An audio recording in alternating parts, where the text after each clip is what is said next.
Alright, hey you guys, it is TsubakiSwagg and I'm coming to you with my review of Nobunagun episode 6 or 7.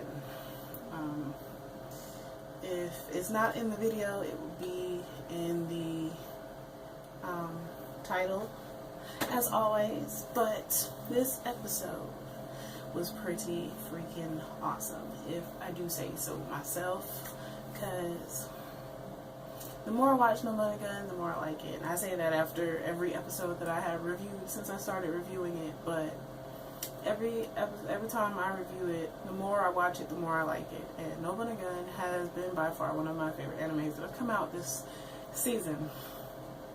And this episode was pretty awesome.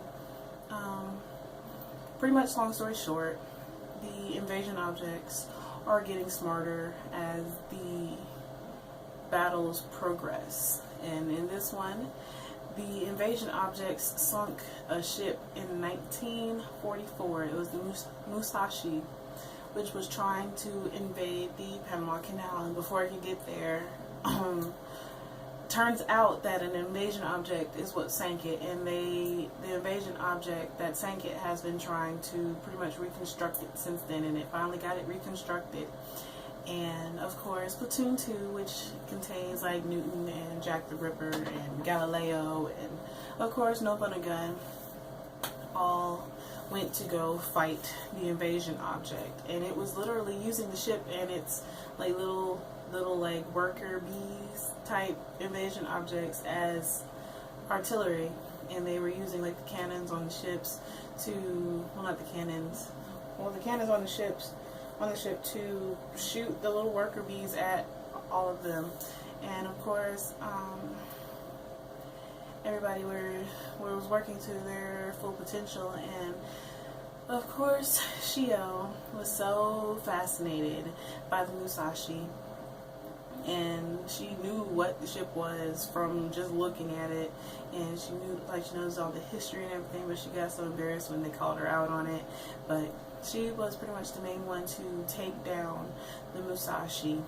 Of course, Jack the Ripper and Newton and Galileo and Gandhi and everybody were helping as well, but if it wasn't for Nobunagun, they wouldn't have been able to get into it to begin with, because the invasion objects pretty much wrapped themselves around the Musashi.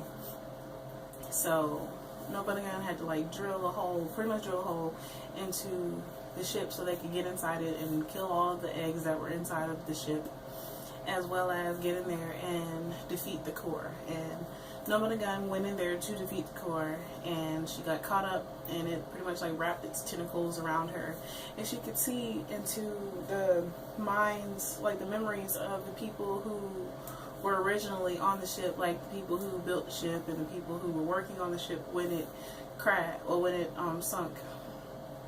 And she saw that the invasion objects were the ones who took the ship out. The ship didn't just like fall or sink under its own blunder. It was because of the invasion objects. And she was trying to reason with the invasion objects, and she was pretty much about to be engulfed by it when Jack the Ripper and Newton came and helped her, and she took out the core, and they got off the ship and everything was okay.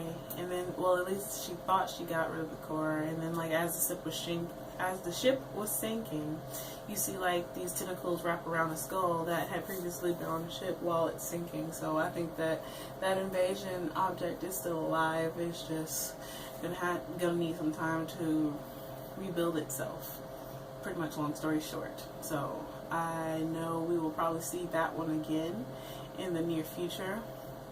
And then at the end, they were like on break, and then they show Platoon 1, which contains Sue and Geronimo and Gaudai, which were in the last episode.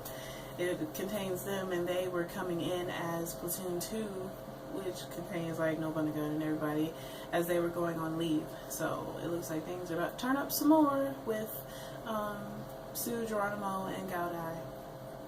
So this episode was pretty awesome. It was pretty straightforward and to the point, and I'm starting to like that about Nobunagun. But it is getting pretty awesome. I love Nobunagun. It's probably one of, like I said, it's probably one of my favorite animes that have come out this season. So I'm looking forward to seeing the next episode. And I don't know, I still have the question raised as to who do you think Shio's love interest is going to be within the story, because there seems to be quite a few guys that like her, and it seems like she likes Jack the Ripper, but I'm not absolutely sure. So I would love to hear what y'all think. But as always, please, please, please remember to comment, rate, and subscribe. And this is TsubakiSwagg saying adios.